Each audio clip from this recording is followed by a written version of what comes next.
Hola, buenas tardes, bienvenidos al canal 5. A continuación le vamos a hablar sobre la historia de México y mi compañero Andrés les va a hablar sobre la conquista de Tenochtitlán. Vamos con... Después de la vista de Diego de Velázquez, la mayoría de los soldados de Hernán Cortés querían regresar rápidamente a sus tierras, ya que estas órdenes eran directas del rey de España. En el momento en el cual Hernán Cortés se dio cuenta de que la mayoría de sus soldados querían abandonarlo, entró en un momento de crisis realmente, ya que no tenía más personas para seguir sus planes, la conquista de Veracruz y de otros lugares de la zona. Así que, como medida de Hernán Cortés, un día antes de la retirada de todos los soldados, él decidió desarmar todos los barcos para que los soldados no tuvieran una forma de llegar ni a España ni a Cuba.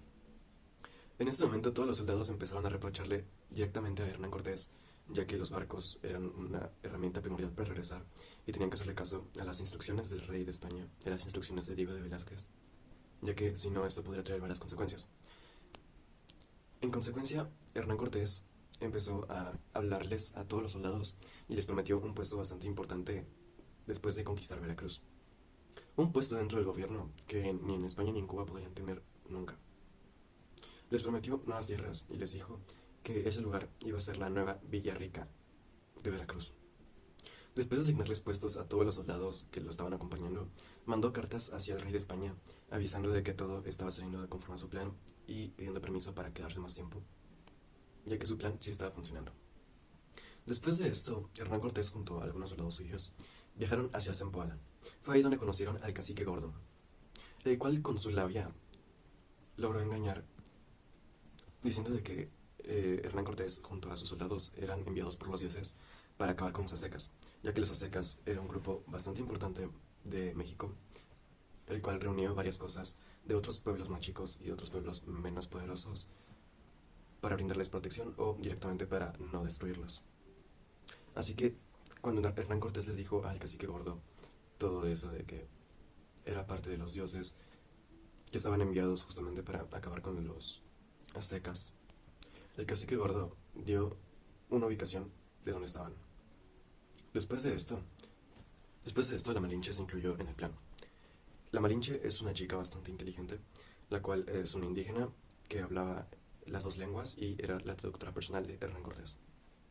Una vez terminado en Zempoala, viajaron hacia Cholula, otro pueblo pequeño donde eran realmente pacíficos. Pero estos hablaban otro idioma en su mayoría, así que iban caminando la Malinche y Hernán Cortés, y la Malinche, con gran astucia, empezó a advertir a Hernán Cortés sobre algunos indígenas que estaban hablando sobre atacar a los soldados españoles y a Hernán Cortés, lo cual era mentira. Hernán Cortés, ya bastante enojado con lo que le dijo la Malinche, decidió estar atento a todos los pasos que daban estas personas de Cholula. Así que, en un momento en el cual estaban juntándose por un motivo religioso, se confundieron y pensaron de que estaban hablando para atacar a los españoles y mandaron a matar a cada una de las personas que estaban ahí, iniciando una matanza gigante, una matanza histórica. Mataron niños, mataron personas adultas, mataron personas de mayor edad, mataron a todo tipo de personas. Este suceso histórico se llamó la Matanza de Cholula, y el que ordenó matar a todos ellos fue Hernán Cortés. Después de viajar por mucho tiempo, llegaron a Tlaxcala, un pueblo el cual era bastante agresivo y tenían armas sumamente letales. Este pueblo tenía realmente fuerza. Pero Hernán Cortés, con su ingenio, logró que ellos no les hicieran nada, ya que anteriormente, en anteriores recorridos, vio a algún azteca, viajando para pedir tributo a los pueblos y con su penacho, el cual es un sombrero de plumas gigante, fue Hernán Cortés y le dio un trato. Le dijo: yo te doy una pieza de mi armadura de metal si tú me das tu penacho. Él sabía que en algún momento lo iba a necesitar, así que lo guardó todo el tiempo hasta este momento. Y en Tlaxcala llegaron y los tlaxcaltecas no los aceptaron nada bien. Pero Hernán Cortés, hablando con ellos, les dijo: tranquilícense, nosotros pudimos con los aztecas, podemos perfectamente con ustedes, ya que los aztecas eran el pueblo más poderoso de toda la región. Así que, en vez de ser los enemigos, los hizo sus amigos. Les dijo de que ellos también querían acabar por fin con los aztecas de raíz y que ellos sabían perfectamente de que los aztecas no se llevaban nada bien con los de Tlaxcala, ya que estos les pedían tributos a cada momento y era otra fuerza muy poderosa dentro de la región.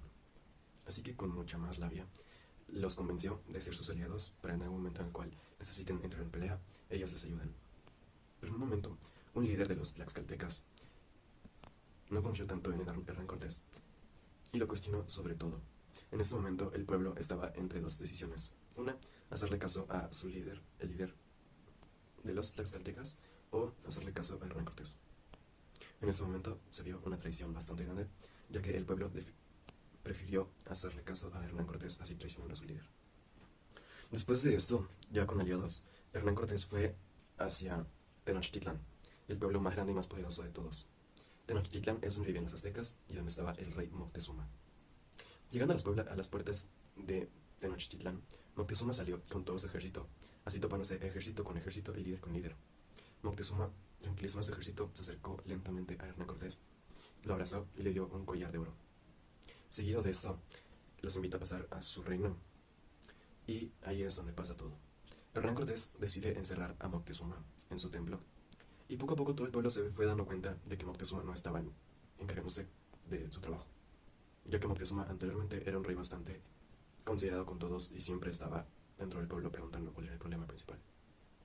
Días después de que atraparon a Moctezuma, todo el pueblo empezó a rodear. Ellos se encontraban en el palacio de Axayactl.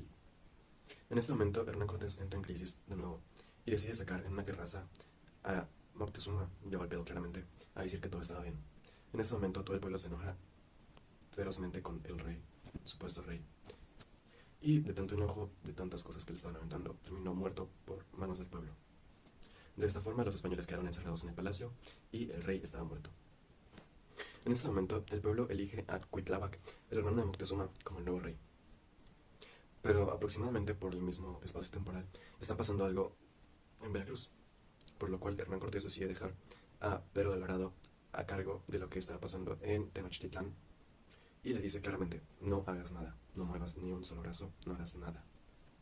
En Veracruz llegó Pánfilo de Narváez de parte de Diego de Velázquez, el cual le dijo a todas las personas que estaban en Veracruz que se tenían que regresar rápidamente a España. Todas las personas le empezaron a decir de que había muchos lujos en esa zona, que habían puestos de cargos muy altos, habían personas indígenas que podían ocupar como esclavos claramente, habían muchas cosas que podrían aprovechar con gran facilidad en esa zona y le ofrecieron quedarse. Pero él no quiso, él no aceptó. Entonces empezó una pelea y tristemente la perdió. Regresando a Tenochtitlán, Pedro de Alvarado ignoró la única orden que le había dado Hernán Cortés. En un momento en el cual estaban en una situación religiosa, ya que estaban varias personas encargadas de la iglesia, estaban en el Templo Mayor hablando sobre sus situaciones, Pedro de Alvarado pensó que ellos estaban haciendo un plan para atacar a los españoles que estaban encerrados en el palacio, por lo cual mandó a matar a todos los que estaban ahí. Esto se llama la matanza del Templo Mayor. Esto dio pie a lo que es llamado la Noche Triste. Todos los aztecas que se habían enterado de la matanza del Templo Mayor se habían vuelto realmente locos, se habían entrado en una situación de frenesí, atacando a todos los españoles que vieran por enfrente. De esta manera los españoles fueron corriendo fuera de Tenochtitlán. Algunos se salvaron y de camino Hernán Cortés de nuevo a Tenochtitlán encontró a muchos soldados corriendo hacia el otro lado y les preguntó qué pasaba. Nada más le pudieron responder: tú corre, y ya. Después de que perdieran a los aztecas, después de que la caza haya terminado, en un momento en el cual ya todos estaban tranquilos, Hernán Cortés le preguntó a Pedro de Velázquez qué había pasado. En ese momento, Pedro de Velázquez le contó todo y Hernán Cortés estaba muy estresado por la situación, ya que todos los planes habían sido arruinados. Esta noche se llamó la Noche Triste, ya que murieron varios españoles y se arruinó un plan bastante importante para la conquista de Tenochtitlán. Después de esto, los españoles se dieron un tiempo. Fueron hacia Tlaxcala y a otros pueblos cercanos para recuperar la ayuda de los demás pueblos. Para poco a poco ir armando un pueblo conforme las personas indígenas y los españoles para poder invadir Tenochtitlán con gran facilidad. Este proceso tardó realmente bastante tiempo, pero en el momento en el cual ya estaban listos. Para este momento se dio a conocer sobre la viruela negra, una enfermedad que habían traído los españoles y que dio la muerte de varias personas de Tenochtitlán, incluyendo al sucesor de Moctezuma, su hermano Cuitláhuac. Tras la muerte de este emperador, se puso como líder Cuauhtémoc, el cual en un momento de descuido lo secuestraron y el pueblo, junto a las enfermedades y junto a que no tenían rey, estaban bastante en malas condiciones, por lo cual Hernán Cortés aprovechó este momento de descuido y, junto a su ejército y el ejército de los indígenas que le habían ayudado previamente, atacaron Tenochtitlán con todas las fuerzas, así haciendo una matanza y un desastre realmente grande. Y así acaba la conquista de Tenochtitlán de los españoles. Los españoles peninsulares fueron hijos nacidos en España, los cuales los negros eran esclavos de África que no tenían privilegios y trabajaban en minas, y se les incorporó tiempo después al servicio doméstico y a la hacienda. La encomienda era una forma de producir alimentos en la que los indígenas estaban obligados a trabajar en tierras que eran propiedad de europeos. A cambio se recibían cuidados, protección, alimentos y educación religiosa. Los piratas y corsarios robaban para beneficio propio y asaltaban barcos en puertos como Veracruz y Campeche. ¿Quieres ser el mejor deportista y tienes un cuerpo flacucho? Escucha eso. Compra la nueva playera Adidas y sé el mejor deportista del mundo. Esa playera la trae los mejores deportistas. La trae LeBron James, Curry, la trae el Bicho, Messi, todos. Compra la playera. Poder económico de la iglesia. La iglesia recaudaba mucho dinero gracias a limosnas y el diezmo. Gracias a esto se dio a conocer que la iglesia era una de las actividades donde mayor propiedades tenían. El poder económico de la iglesia. La iglesia recaudaba muchísimo dinero gracias a limosnas y a peonaje. El peonaje consistía en que cuando las personas se quedaban con deudas y sin propiedades, los metían a trabajar como peones para saldar sus deudas. Pero era muy difícil que alguien lograra saldar sus deudas, ya que el salario era muy reducido. El repartimiento consistía en que un alcalde mayor llevaba a un grupo de indígenas a laborar en estancias ganaderas, a las minas por espacios de semanas, y a cambio recibían un salario reducido.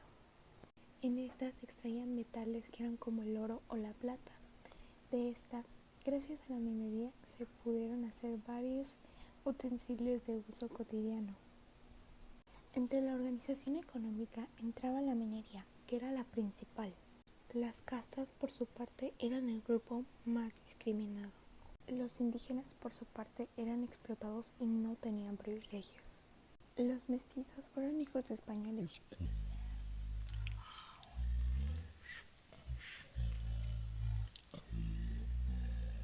Los criollos fueron el grupo social con más privilegios. No podían ocupar altos cargos, pero eran sacerdotes o misioneros. Fueron un grupo social muy reducido, pero con muchos privilegios. Rey de España. Era la máxima autoridad. Real Consejo de Indias, encargados de otorgar nombramientos. Casa de Contratación de Sedillas, comercial y migratorio. Virrey. Era representante del rey y comandante militar. Audiencias. Ponían límites al poder administrativo. Real Hacienda. Recaudaban impuestos. Gobernador. Administraba territorios, ayuntamientos enviados por la corona española en diferentes lugares. Hola, buenas tardes, otra vez. ¿Estás cansado que tu pelo sea lacio y feo como siempre? Te presento Head and Shoulders. Con este jabón, póntelo en el pelo y te quedará así de hermoso. Link en la descripción. Cómpralo ya. Clero regular. Se encontraba integrado por frailes y monjas. Vivían en convento o en ministerios. Se caracterizaban por someterse a la disciplina o normativa de cada orden religiosa que se establecía en Nueva España. Fray Pedro de Gante permaneció en Nueva España casi 50 años como evangelizador. Clero regular, integrada por el sacerdote y obispos. Fray Juan de Zumárraga, primer arzobispo de México. Vasco de Quiroga, oidor y obispo de Michoacán, llegó a la Nueva España en 1532 por mandato de rey Carlos.